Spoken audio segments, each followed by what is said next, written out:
Hello, nerds. Welcome to GeekBeast, part of the Geekish Network. This is your daily rundown of geek news from geeks like you. I am your host, Summer Punch. It's nice to be back. I haven't been here in a while. And with me, we have Chuck. What's up, everyone? What it do? And Santel. Yo, what's cracking, baby? Summer! Welcome back. I missed you guys. It's been a while. It has been a while. No, right? Thanks for letting me come back. How was your guys' weekend? How was your guys' weekend? Or just weeks in general? I don't know. I missed you guys. Lazy. Lazy. I do a lot of That's traveling. So just when I'm home. Like I'm staying home. But I have been out. I have gone out too much, I think. That's good. That's good. What about you, Trey? Well, in case you don't already know, I live in Colorado, and in Colorado fashion, it didn't disappoint. We got 5 inches of snow 2 days ago. Oh, 5. shit. Yeah, it's almost June. How do you fare in the snow? I'm not a big snow person. I myself, don't. but... Look at me. I come from a tropical people. I don't do this. Yeah. No, but while I was snowed in, I did get a chance to finally check out everything, everywhere, all at once. Whoa! I've been hearing good things. It's way they handle interdimensional issues way better than Doctor Strange did. Way better. Really? In a way more fun way. In a way more fun way too. Yeah. So it was tons of fun. And you act like you're shocked. Yeah, I mean, everybody's just going wild over it. Everybody's saying it's so good, but you know what? I can't stream it though. And that's a real barrier to entry for me. It's like, are you asking me to go somewhere? Because I feel like I haven't been doing that for a while. And it's really, but you know, I hear that it's going to be worth it. How'd you watch it? What's you streaming on? I watched it. I'd say that. Okay. Okay. Listen, there is there's a cool little cameo. You remember the little kid that was in Indiana Jones? He was like Dr. Jones. Mm-hmm.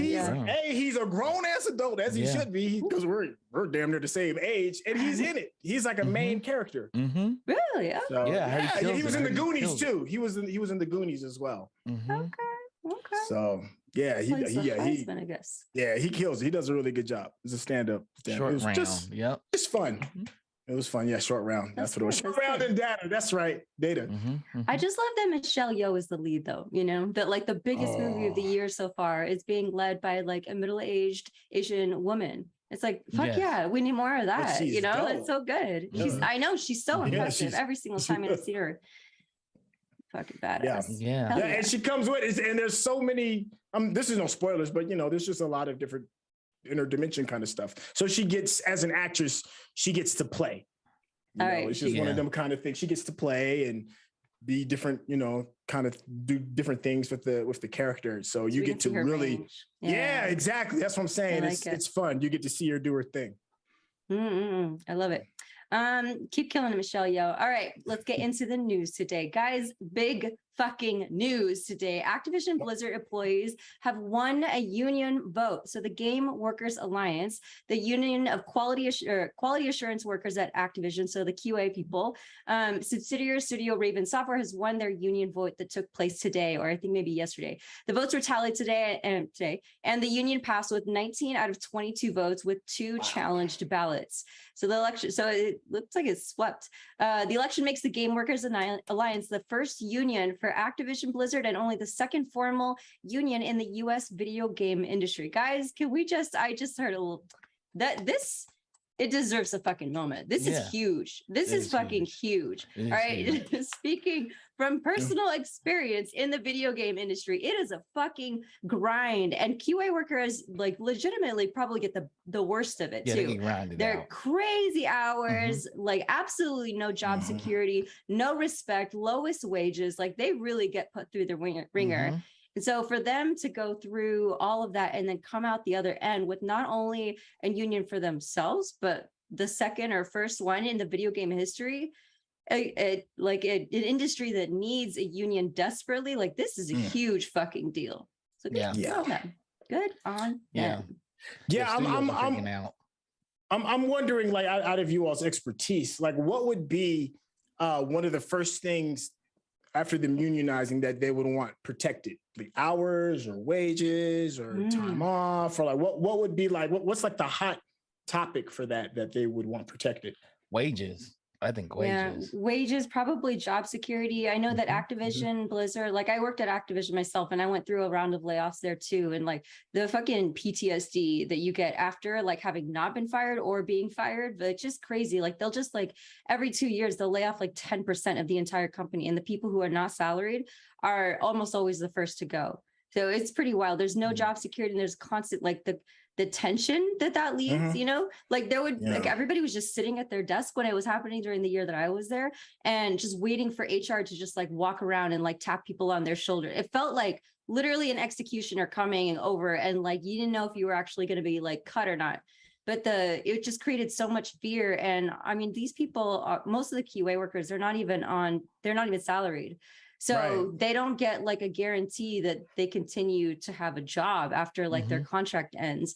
And you're constantly in this limbo where you're working with managers who are told to promise you that you're going to be extended. But the thing is, like in California, you're not actually supposed to be extended after a year of working there. It's a stupid law to like incentivize companies to actually hire on their valuable workers. But really what it does is it just creates this like weird tension where people don't want to actually like continue, or people basically can't continue working on contract, but then it just gets exploited and fucked up.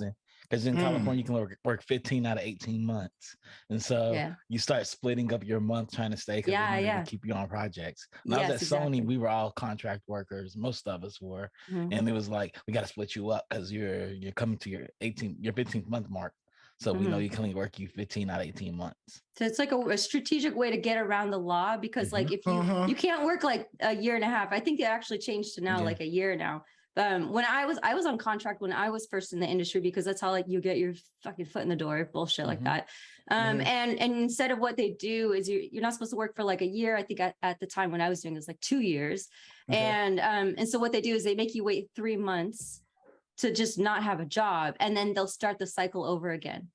So really what it does is I know, it just creates it so that you're in this like constant, like insecure cycle where you just don't have a job for 3 months. And that's if you're lucky and are being lucky and being brought back afterwards instead of just hiring you. What we would do is we would split you up over the course of that 15 months you had. We split up 3 months worth of vacation in between there. So you'll work a month and a half here, then we'll take off 2 weeks, take off a week, and you come back here and we stack it all together that way. Because we had a list of animators and artists. So we always had people that needed work. And, you know, Sony always had a project pushing through, be it Call of Duty. I mean, not Call of Duty, but God of War or Uncharted or something. We needed the people working. So first off, let me say congratulations to everybody that participated and helped bring in this union together because you need that protection. But devil's advocate, where do you think the blowback is going to fall on? Is it going to fall on us, the consumers? You think prices will rise as a result of it, as an excuse to keep other people's wages the same, or you think everything is just going to be business as usual? I think small studios will be impacted. Like studios with like 10, 20 people that need a QA team, they'll be impacted. If it spreads out to the QA, they'll be impacted. But outside of that, I think it'll be fine. If you're a publisher of brand studio, probably fine. Publishers have whole buildings of QA people. And they hire them and fire them all day long. So now they're forced to keep them. I knew Activision is notoriously known for it. My friend Nick used to run the QA for True Crime. And he talked about in South LA, they hired a bunch of gangbangers, the QA the game, because the game was True Crime. It was set in gangbang LA. And he said, so they purposely went out and hired a bunch of Bloods and Crips and Latin Kings and Vice Lords to QA the game. I feel so conflicted by that, but it's like, yes, that's good that they got jobs, but also like, I mean, happy for the gainful employment. I mean, they put themselves in the prison reform system. And he was it'd be different if they hired gangbangers that were older. No, they hired minors that knew they couldn't get in trouble. Wow. These are computers and stuff will walk out of that place all day long. Good. There's balance to the force. Who put it in their mind and said, hey, we need to make sure this game is authentic. Let's hire all these gangbangers to come in and work together. So bring it back to like, I think that overall Activision employees, Activision Blizzard and King employees will probably benefit as a whole, even if they're not part of that union. because there's now just more scrutiny on the labor practices at the company. Obviously, the company has had an eye on its labor practices for the last few years, ever since the stories broke about like all the sexual harassment and like just I don't know, the racism wasn't as big of a focus in the media, but like I know I saw a lot of that personally. But my understanding of like what macroeconomics is like, when there are more unions, overall everybody benefits. Except fuck the companies, we don't even care. So I don't know if the companies benefit, but I literally could not give a flying fuck if they do or not.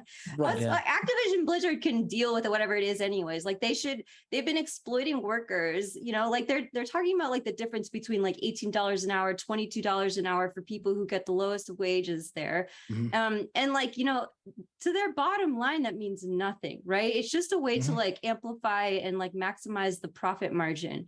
But like, you know, like $3 an hour makes a world of difference to somebody who's making, you know, $20 an hour. Whereas like, you know, a few like $30,000 plus a year, you know, of profit margin for the company, it's just like fucked up, you know, like the net benefit to the shareholders and to Bobby Kotick is just like so marginal. But when you think of the net like pain that's being inflicted on these employees, like they're just being screwed over for tiny little bits more of profit. We'll see what happens during the transition too, because Microsoft is allowed to buy Activision. We'll see what happens. Call me naive, but I have high hopes that I know I can't even say this shit out loud without laughing, but I really do. I feel like Microsoft generally, like as a company, is like I don't know. I feel like they're not dragged in scandals quite as often. Being a worker at Activision for 3 years, like I saw like some pretty fucked up practices, and I saw the differences between different companies that I worked at too. And there is a difference in ethics at different companies. I know a lot of people that have worked at Microsoft, and like, I'm not saying that they're an angel by any means, but I think at the very fucking minimum, they will be better and more ethical and probably run the place just at least a iota bit better. Just a little bit better. Which is honestly a little bit goes a long way though. Yeah. And I wonder if this is going to spread through the gaming, because you know, video game industry has no guilds. And the guilds that exist have no influence in video gaming. Like the Animators Guild has no influence in video games. The Producers Guild has no influence in video games. Well, I know SAG voice actors have a like some of the voice actors are now SAG. Yes. So I don't know if that's like directly under the ecosystem of how all of this works, but they're the one that's the only union that matters is the active voice acting. Okay. But audio, none of that has any influence in the video game industry. Video games really try very hard to keep the unions out. They're kind of like car manufacturing. Like foreign car manufacturing has very few unions. Like Toyota's like, why you need a union? We'll just pay you more money. I'm gonna be serious. I'm just thinking of my Skyrim days and like, you know, all the different guilds I joined. I'm like, I want to be in that guild. I'm like, is there a marketing guild? Could we meet in a cave and assassinate people? No assassination necessary. I'm part of the Producers Guild, and when I joined the gaming industry, they were like, you know, being a part of the guild has no influence here. I was told that when I got hired. Like, but that was probably a while ago though too. Oh, it was. Yeah, but it still has no influence.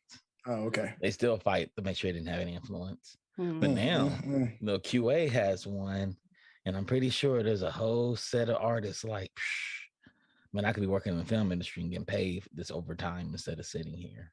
Yeah, because that was one of the things I was wondering regarding that, because I know as somebody who's worked in just the film and television industry and being a non-union worker, you know, we'd have sometimes music videos. I'm not even lying. I swear to God, we would have 18 and 21 hour days.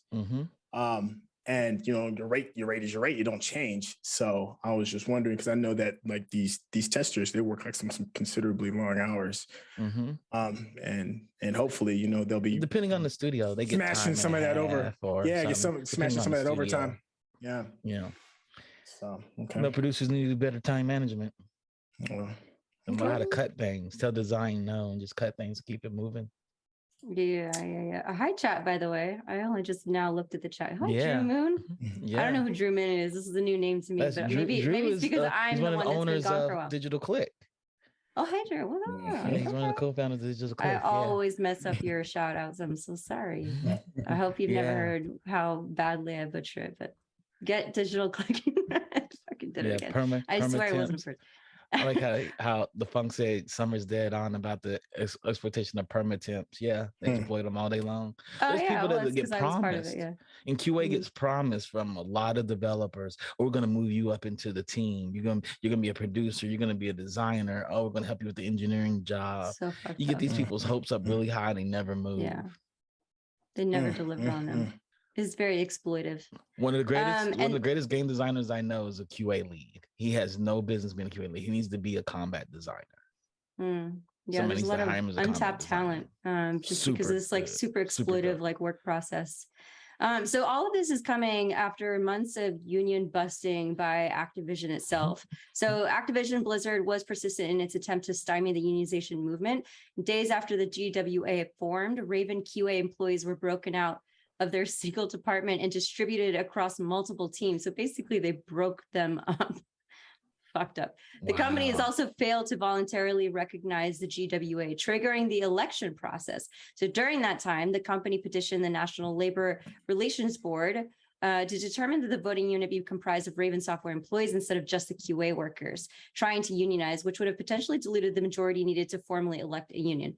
But so there is also a net benefit of even trying to unionize. Activision basically got, like it lit a fire under Activision's ass by converting over 1,000 temporary employees that had been continually exploited in that perma like temp loop, like we just discussed. And they converted 1,000 temporary and contract employees to full time, which is huge. And it's kind of crazy because I remember when I was there, they always just didn't have the budget.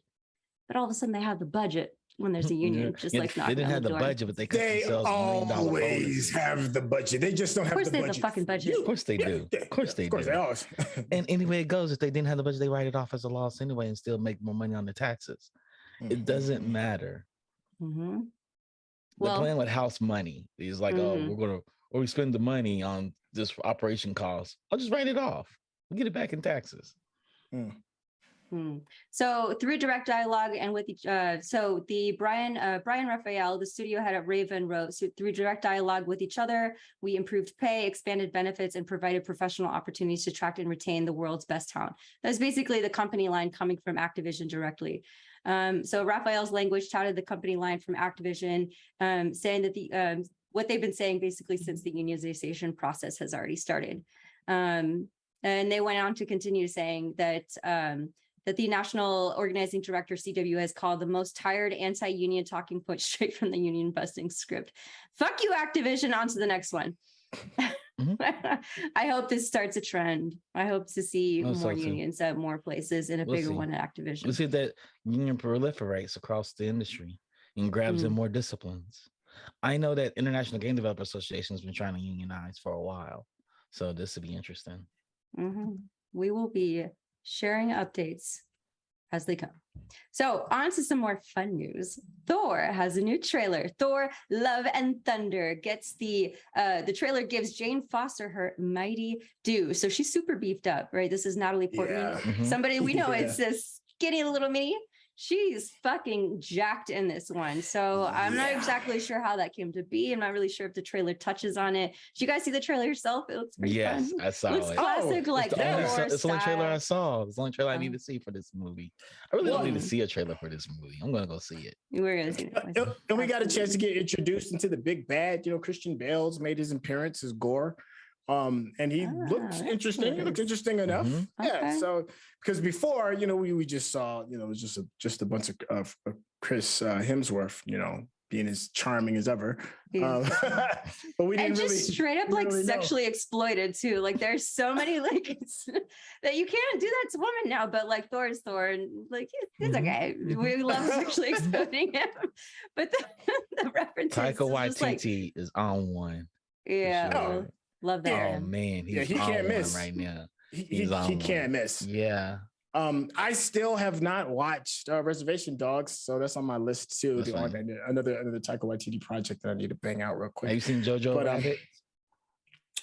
Bits and pieces, but I didn't. Jojo It's funny Rabbit? until it's The one not. about like kid in Nazi Germany. Nazi Yeah, Germany. yeah. It's funny Yeah. until it's not. Yeah, it's emotionally conflicting, but it's so fucking good. Yeah, Taika Waititi, he just can't lose. Yeah. Good. It's funny, I'm though. a fan for him. I mean, I want him to shine, keep shining, keep doing your thing, bro. Yeah. I love that man. Is he Yeah. single? He's I'm in love with him. Is anybody watching Our Flag Means Death? I watched it. Is it good? No. I don't know anybody that's watched it. Yeah, No, it's okay. not good. Okay. Well, I mean, What you is can't it? knock all of them out the park. I think it's No. on Apple. It's not. It's on By Taika HBO. Waititi. It's on HBO. Yeah. It's, HBO. It's HBO. well, I don't know. Max, I don't yeah. know if he produced it, but he's definitely like the lead in it. So, Yes. so Yeah. another one of his projects. But Thor in Love. I love the intro when he tries to grab the hammer and the hammer won't come to him. He's like, "What's going on here?" She is worthy. She, Yeah. which I kind of love that they're giving her a Mhm. revamp too, because they gave her the stupidest fucking lines in the first one. I remember there was like several moments where like he says something funny and quippy, and then she just goes, okay. Like literally just, okay. And she's like, look, she's fucking PhD nuclear physicist or something. I don't know, smarter than everybody else. Definitely smarter than Thor. And she gives her Definitely smarter than just Thor. the stupidest fucking lines. And she's like, this is Natalie Portman that we're fucking with right now. Like, this is not how you treat her. She's never like cast as a ditzy person. And they just really did a disservice to her. And I think the first movie, I'm not even sure if it was in the second one, but now she's back and badder than ever. And her guns are fucking wild. Like her arms They are. the size of my whole head. I don't know if that's CG or if she bulked up for the role. Yo, I love it. She's Good. thick. More swole Yeah. women. I'm all for that. I was all for the She-Hulk trailer too. I'm like, yo, Yes. let me see your guns, yo. When she's carrying old boy, she's like, She yo, carries I'm into the about bedroom. But I was like, yeah. That's I what I'm laughed talking about. that. I laughed so hard. So, yo, the more swole, the better. Keep on bringing them. I'm here for it. Get it, girl. So Get it. girl. Thor, Love and Thunder also has Vin Diesel in it. What do y'all think Vin Diesel's going to do in this movie? I He's didn't gonna even voice did he something. show up in Probably the show? Groot. He's Groot, right? I thought he was the voice of Groot. No. He is the voice of Is Groot. he? Yeah, he's the voice of Groot, if I remember right. Is So I don't Groot think in we'll see this his movie? face. Are the Yeah. Guardians in this movie? Yeah, I Guardians didn't are know in the it. Guardians were in this movie. Yeah, well, We're just that's who continuing he's crossover. that's who he's hanging out with during his, I don't know, his walkabout. I guess that's what the term that they call when you're trying to find yourself. He lost his God body. Yeah. Yeah, okay, Oh, right, okay. right. Because in the last movie, he showed up with a dad bod, and we're like, Yeah. Yeah. The depression bod. Yeah. He got He had the dad COVID bod, bod. because the God The bod. COVID bod, yeah. We got the COVID He 15. did dad bod. Exactly. COVID. A Yeah. little bit more 15 though. Yo, Vin Diesel be sneaking checks, y'all. Just telling y'all. I know a lot of folks feel some kind of way about him sometimes, but Vin Diesel is paid. He doesn't need to sneak checks. He makes the greatest franchise in history. And I know as much as you hate me when I say it, but it's true. Questionable opinion right there. It Also, is the I would say highest is gross franchise in film history. It is what it is. Questionable. I would say that's the least geeky opinion you've ever had too. I don't know about that, but I'm not here to judge your geekiness. So you founded the whole network. I feel like you passed. You know why Natalie Portman had weak lines in the first one? Why is that? Because they had Kat Denning in it, and she always has the quippy lines. Kat Denning and everything. Oh, she has, yeah, she always- yeah. Oh, The girl yeah, with the that funny you're right. voice. Yeah, Yeah. we only have Very- one voice like that. I We only want have one her- woman being snappy. Can't I have want two. her to have. No, a you cannot. spin-off No. With there was other two. There was three of them in the Wanda show, and it was her, the dude from Shield. Oh my God, I can't think of the name of it. Oh dang it, I can't think of it. And what's her name? Monica Rambeau. Them three should have a show together. Yeah, Yeah, Asian dude. What's his name? Yeah, I Randall can't Park, think of right? his name. Randall Park. That dude is funny, man. Yeah, Funny I think as that's hell, his name. Randall Park? That dude is Randall funny. Park, yeah. I love his face. Yeah. Them three need their own. I do love his spin-off. face. The rumor is they have their own spinoff. They have their show coming, and I just want to see Kat Denning in anything. She can be in anything. If we're talking about spin-off shows, I haven't been able to find anybody who else has watched Moon Knight. Have you guys watched Moon Knight? Yes. Oh yeah, Yeah. it's pretty good. I Okay, watched I think Yeah. it's That's because I pretty- haven't been I'm on the curious as to show. what you think Either- because there's some interesting Love it. presentation. I So I'm feel, curious- I'm curious how okay, you well, feel about okay, it. I'm gonna just head straight into it. So I think it. Okay, so apparently this is fucking canon. But the moment where I realized that like an Egyptian god is actually a Jewish man, I was like, I went straight to the internet. I was like, what does everybody think about this? What does everybody think about this one? Because I mean, I feel like you can see, I'm not saying anything. I'm not saying anything. I'm just saying a lot of people might say things. But apparently it's like, okay, so I read the history of the comic book itself. And so the guy who created Moon Knight, the character, was his name Steve something? Steve Mill something. Whatever. Yeah, I don't know it off the top of my head. Go ahead. I fucking love the show though. Good God, it was so well produced. But the guy who created like the actual comic book artist who created the character of Moon Knight just gave him a random name. And it turns out the name was actually a Jewish name. He didn't realize it. Like, I don't know, a decade fast forward. So white guy didn't and then somebody Jewish, Arab, African, they're all the same. Well, I don't even think he tried to name him an Arab name because Steve is not an Arab name, you know. But anyways, the guy, it just turns out to be a Jewish. And then the next comic book artist who picks up the character is somebody that was, I believe they were a lot more religious. That guy, and he ended up becoming a rabbi later on. And so it turns out that like he evolved the character so that he, the Jewishness was not so much of an afterthought, but became more of the essential part of his character. And then as the guy who actually wrote the comic book, and sorry if I'm butchering all of this, you know, somebody fact check me at Defunct, I'm sure you will. This is just what I remember reading on an article like 2 minutes after I read watched that part of the show. But the guy became more religious in his personal life, and then he developed the comic book character to also become not just religious or Jewish as an afterthought, but his Judaism driving his superhero-ness. As being somebody that stands up for the downtrodden, which I thought was really cool. So okay, I liked it too. Well, yeah. I enjoyed the show. It could have been a 2.5-hour movie, but I enjoyed the show. That's true. It was a little drawn out at parts, but I cannot wait for the next one. And I just like that, you know. I'm always a fan what of they're going to do with that character. Well, it hasn't necessarily been greenlit yet that there's going to be a part 2. It could be just a one and done. And then we'll probably maybe just see him in the cinematic universe. Yeah, that's what I'm saying. Like, what they're going to do with that character. But yeah, the character's not done, but the series as how we've defined it, it may be the last one. I think my favorite part about it is I just like watching actors have fun and play. And he got a chance to have a lot of fun. You could tell because he got to play like 3 different characters. Yeah, the way he dances, Oscar fucking nailed it. Oscar Isaac, what a legend! What a fucking legend! He is so believable as a totally, completely different person in each one of his personalities. God, that man. Yeah, everything from his mannerisms to his hair was different. It was just he did a really good job carrying it. I was like, damn. There was moments where you would see him smile on your face. Yeah, you would see him switch between personalities without actually speaking or really even moving that much, but you always knew exactly which personality he was. And I was like, right, that's some fucking good acting right there. Yeah, exactly. Exactly. Man, Oscar Isaac. Yeah, that dude's a beast. Guys, I think that's I'm tempted to go on to another. I think that's an okay time to wrap right there. Should I do what? I'm sorry. It's been 30 minutes. What am I supposed to do? Okay. Yeah. Should I actually try a proper outro? Thank you to Rodney, the technical director, for producing tonight's show.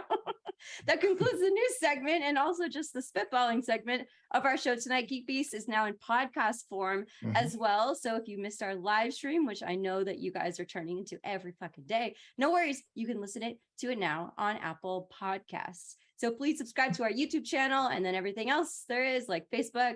And then also, shout out to Digital Click. Yeah. Drew Moon. Yes, that was a little bit better than the previous one. I never know what to say. Fucking Drew, tell me what you want me to say. We love Digital Click. All right, guys. Good night. We'll see you tomorrow.